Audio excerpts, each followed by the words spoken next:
Alright, welcome back. In this video, we're going to be working on layer blending techniques and working with something called clipping masks inside of Photoshop. We'll be using these various processes together to start combining together your imagery to make a more believable, finished type of scene. Now we'll have one more video that follows this one in terms of working with sort of the real finishing touches of working out effects over the top of the imagery. So let's go ahead and get started with working with layer blending in here. So we have a few things on this image that we need to deal with.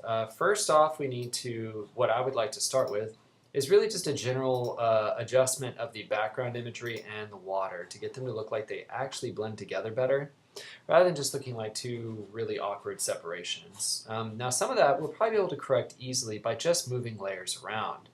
So when I select my water layer, I notice that the bottom of the layer comes up to the base of my canvas, so I can't really move the water up and down without revealing white down below here, if you notice when I start doing this and nudging it up and down.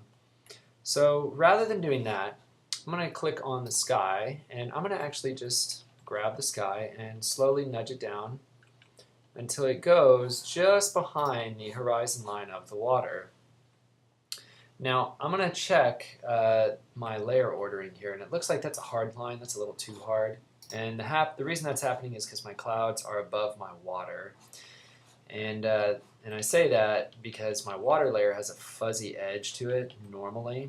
So we're going to just take the cloud layer and drag it down below the water layer. Okay, now when I lower my sky down, I now have a more believable transition from one part of the image to the next. So that's much cleaner, much more well blended between the sky and the water. So that was an easy fix, and that was only because we had already added like a fuzzy edge to that water line. So we'll leave the water and the sky alone now.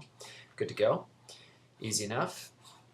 The next part that I would like to work with is getting the head to be combined with the tree.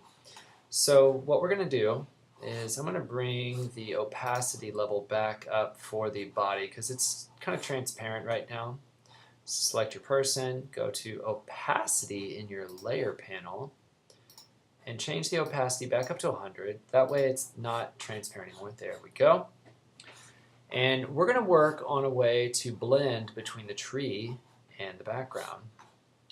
So what I'm going to do to actually make that possible is I'm going to add a layer mask onto my person layer that will allow me to blend or make part of the head disappear until the tree appears. So here's how we do that. So select your person layer, go to the bottom of the layer menu panel, and you'll notice there's a row of icons down here. The icon that we want to use is this one right here that looks like a square with a circle inside. It's actually the same as your quick mask icon over here, but this one is called layer mask. So let's click on that to add one to this layer we have selected.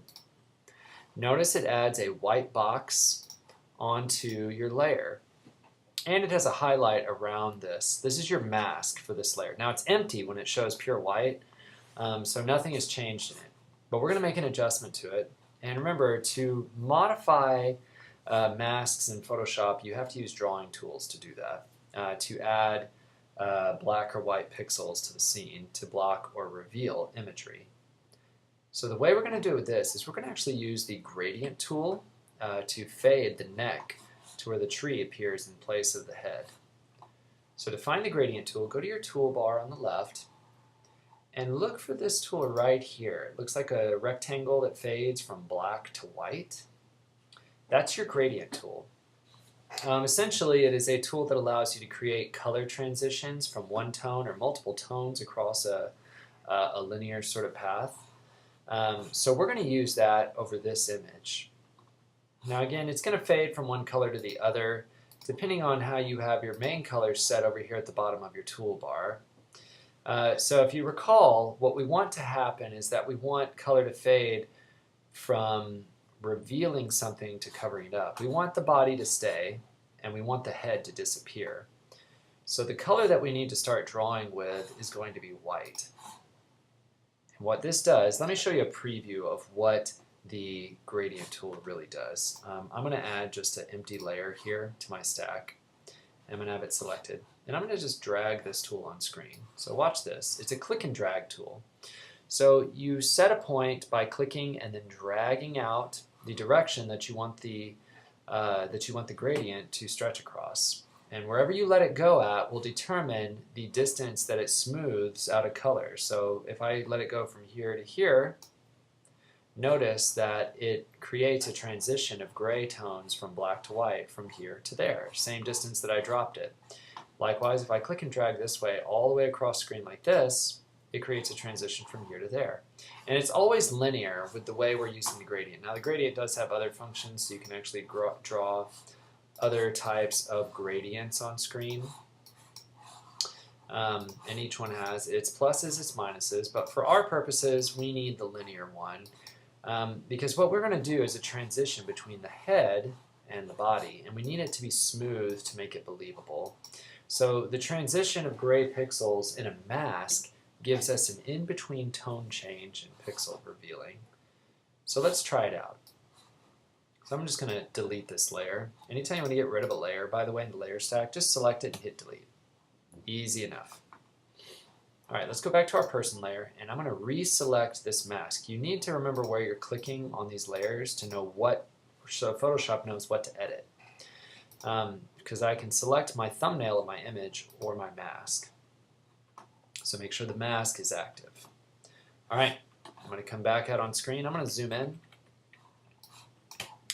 And I'm going to make just a very short transition because what I want is for the pixels of the tree to transition over the pixels of the skin of the neck. So I'm just going to drag a little short line right about here.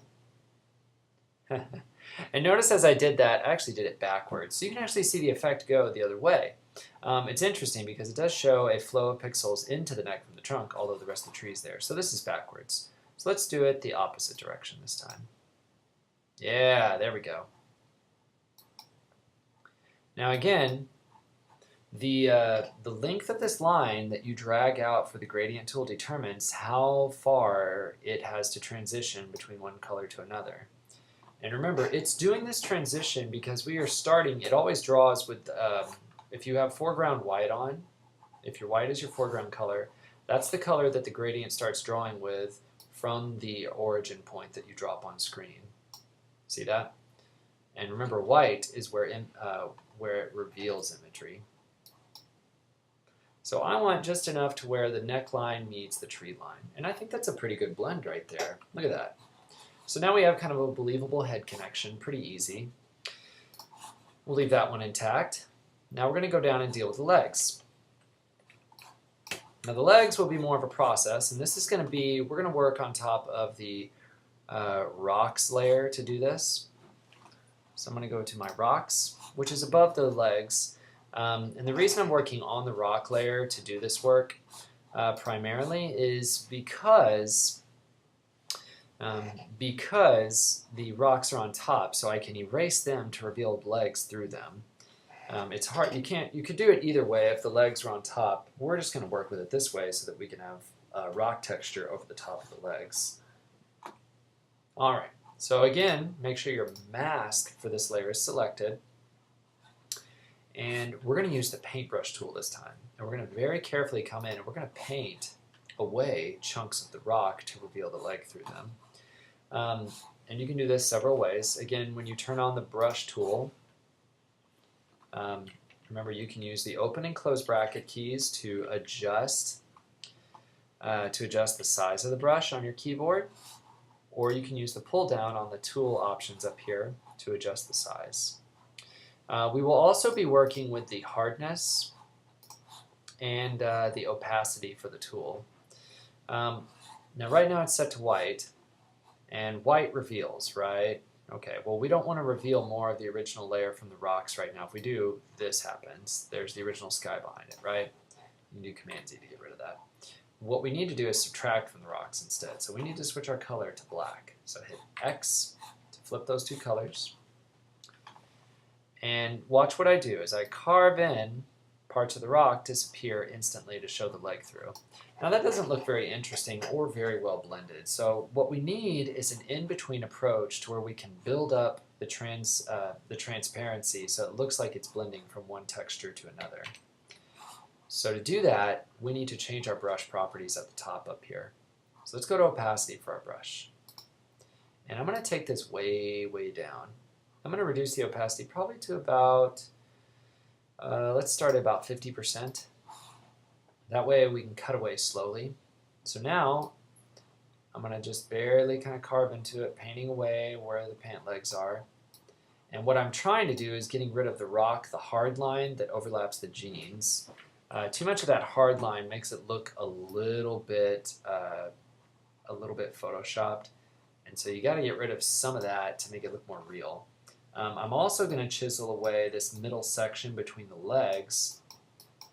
And notice that it's additive. Like I'm removing 50% of the imagery at a time, and it builds up. So the more you click and drag multiple times over an area, it's adding 50% of your brush to it, or removing 50% at a time until it equals 100. It's all gone in this case.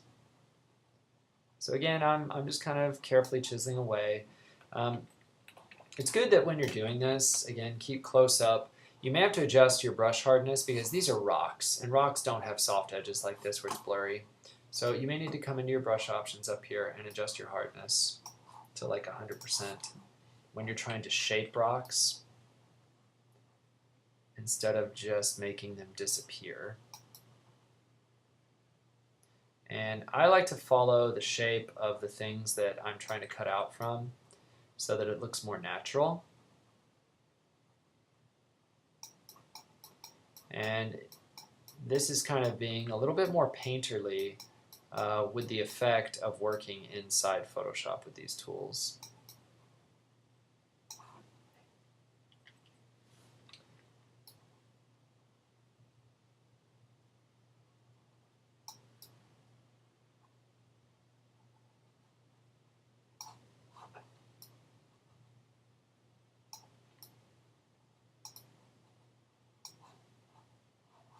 And again, as you paint, you always adjust things. Always kind of look and see like where can I cut out more, where can I cut out less. And I always go back and forth with my brush options and try to strike a good medium between blending texture together and making it completely disappear. Those are two parts of the process that you kind of work through as you go.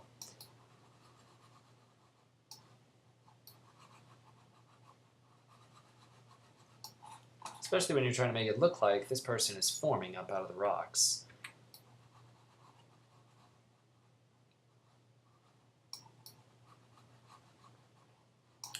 Again, it may be a halfway looking in between kind of appearance. It just depends on what you're going for. Now up close, it's harder to tell what you're doing, so sometimes you have to go back and forth and check your work as you go to see how well you're doing. But you chisel away at this stuff enough to make it do what you need it to do. I also want this briefcase to appear like it's on its own and not actually floating up above the rocks or floating inside the rocks. So I'm getting rid of and chiseling away the rocks that are down below it.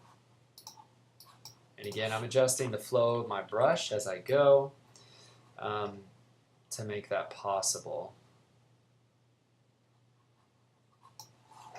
So I want to make it appear as though that is actually sitting in front of those rocks. So again, just erasing rocks out from in front of it to make that look naturally like that's what's going to happen there. And I'm going to come over here and probably chisel away chunks of this rock too.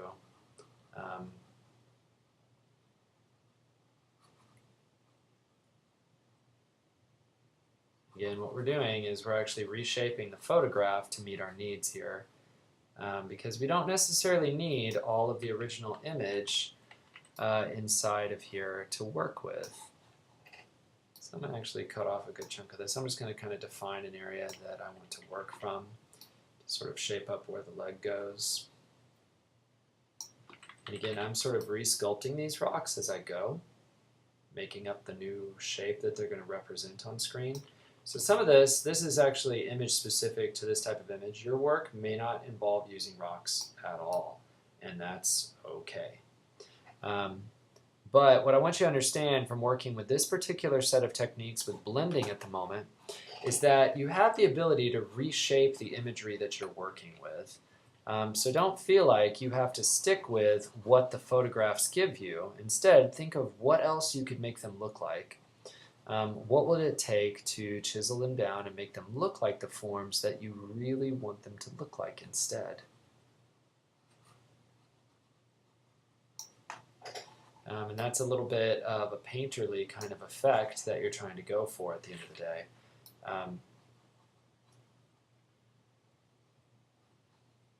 Now in a minute, what we'll also do, besides cutting and carving into these rocks like we're doing, we're also going to work on another task here, besides just blending things into the body.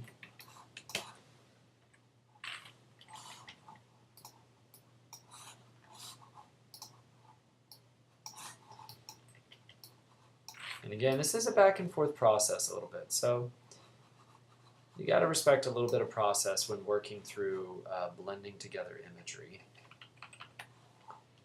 Alright, now we've done that. Let's fade out the bottom of this as well to make it look like it's fading out of the water.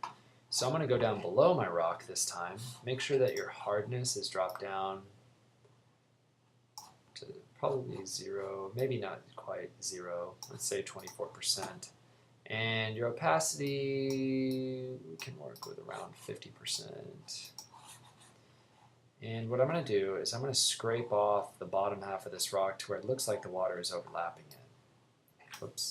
Make sure you're painting with black to cover up the rock. Okay? See that? As I cover it up more and more, it looks like more and more of the rock is actually showing from underneath the water. And what I'm trying to do is get rid of the hardline cutout edge that cuts under the water, because the more that you see that hardline cutout, the less believable that it is that this rock looks like it was actually in the ocean in the first place. And again, the size of your brush also determines how much it fades into the surface for the masking. So the smaller your brush gets, the more gradual that fade into the next surface looks. So we can do something like that. Look at that. Now that looks a lot more blended effectively into the environment. Much more effective looking now on the base here. Now I'm just kind of playing around with the fade back to see what I get. That's a little too heavy and hard-handed with that part.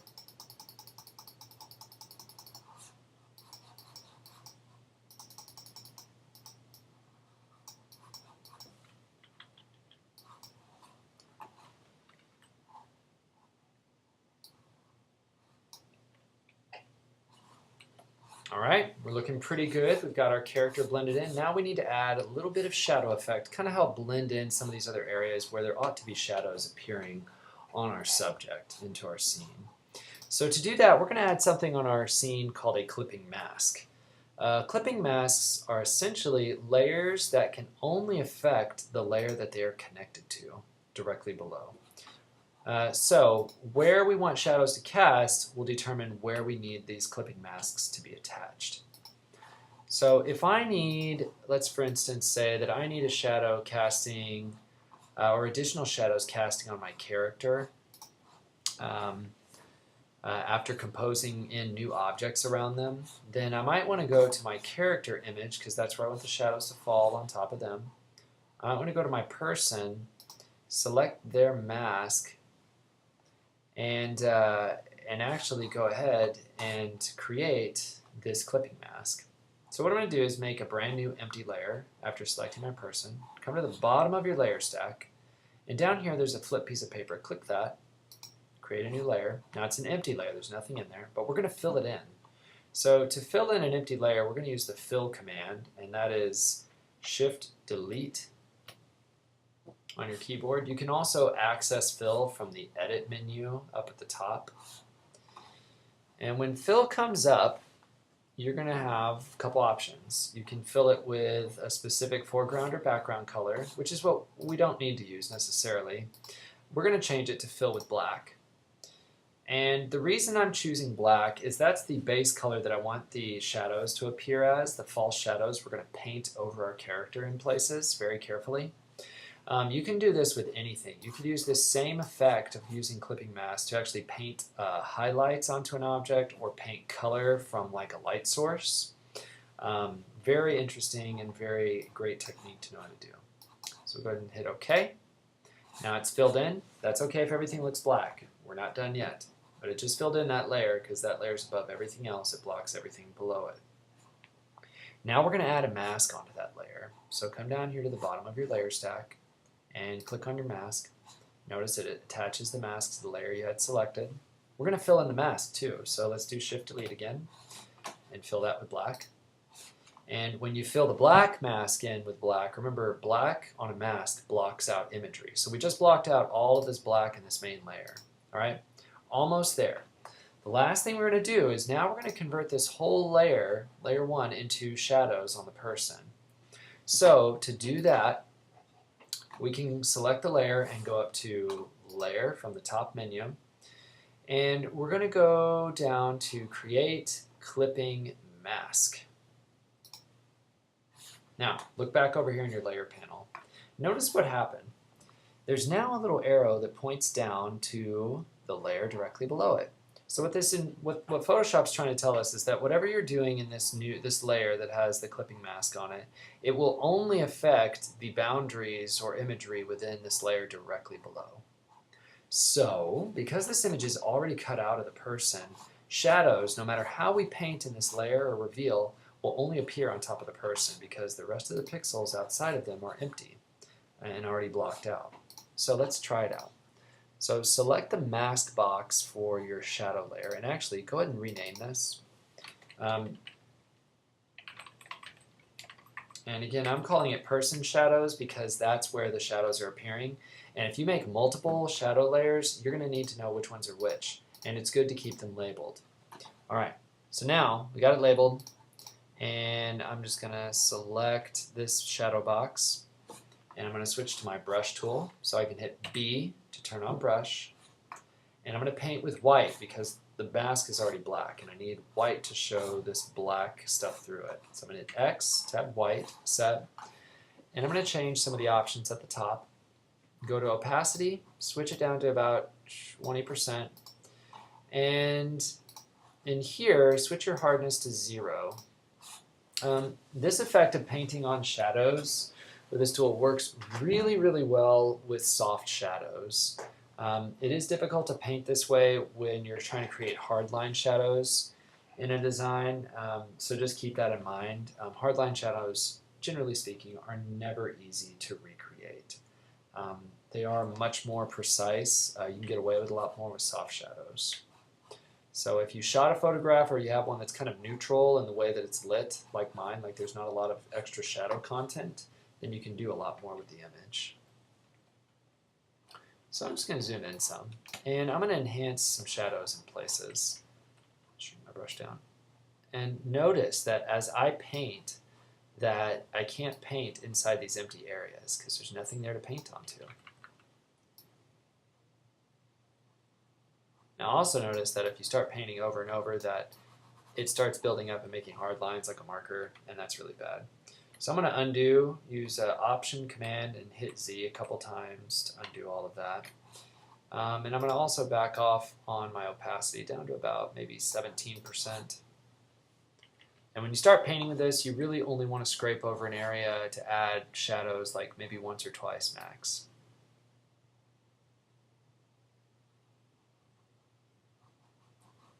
Especially when you're trying to enhance the effect of shadows on a scene. Again, you don't want to add more than what's already there.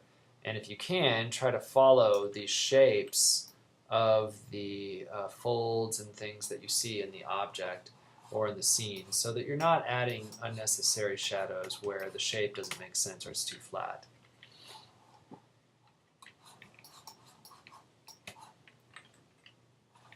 Alright, so that's just a couple little little extra shadows to add onto the scene. You really don't need to add much to this. mostly because it's mostly set in stone as to the way it's supposed to look right now. Yeah, and that's a little heavy-handed for those last two. Let's come down to the rocks now. Let's do the same thing. So what I'm going to do, you can actually replicate and copy this layer and reuse it if you want to. That way you don't have to recreate it each time. So what we're going to do is just duplicate it. You can hit Command J to copy a layer. And what I'm going to do is drag this up above my rocks so that I can make shadows for my rocks. Now we have to activate the clipping mask again because see there's no arrow. So go back to Layer, create clipping mask. And then on the rocks, if you don't like the fill-in that's already on here, by the way, you can erase it. But it doesn't really affect our rocks right now, so we're okay. But we're going to go ahead and paint in some additional shadows on our rock layer. So I'm going to put some down here below the briefcase to kind of show like there's a section here where the briefcase is close to the rocks. Now remember, something to technically understand about adding shadows is that the closer two objects are together, the darker the shadows will be in between them.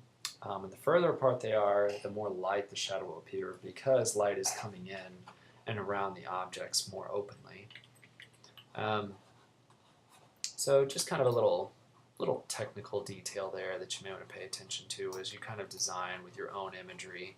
You can even study it for yourself by going outside, or near a light source, and kind of simulate it by putting two objects together and see how the shadows come out, whether or not they create them in the same way. Now I'm going to shape my rocks a little bit over here so they don't just have like this goofy hard line edge.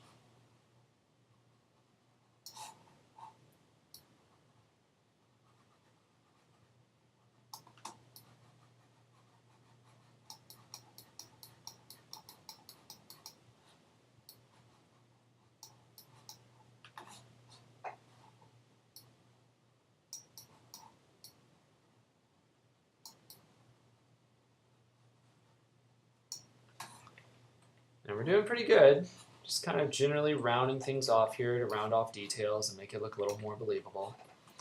Not too shabby, not too shabby. Remember, when you're also looking at how to add shadows and things to an environment, you're also looking at the overall lighting in the environment. Where does it make sense for shadows to fall? That's the last thing, that's the first thing you really want to ask yourself as you're creating shadows or highlights in the scene. What does the lighting look like in the existing photographs that I'm using? And are they consistent? And this all goes back to our field exercise with when you collected imagery for the exercise. You should have been maintaining consistency for like direction of light and the quality of the light being used in your photographs so that they could more easily come together as one seamless image when you bind them all together like this. All right, so now that we have those added in, we're in a pretty good working place right now. And I think we'll probably go ahead and stop right there and let this image be what it is and work with the next video on adding and working with filters.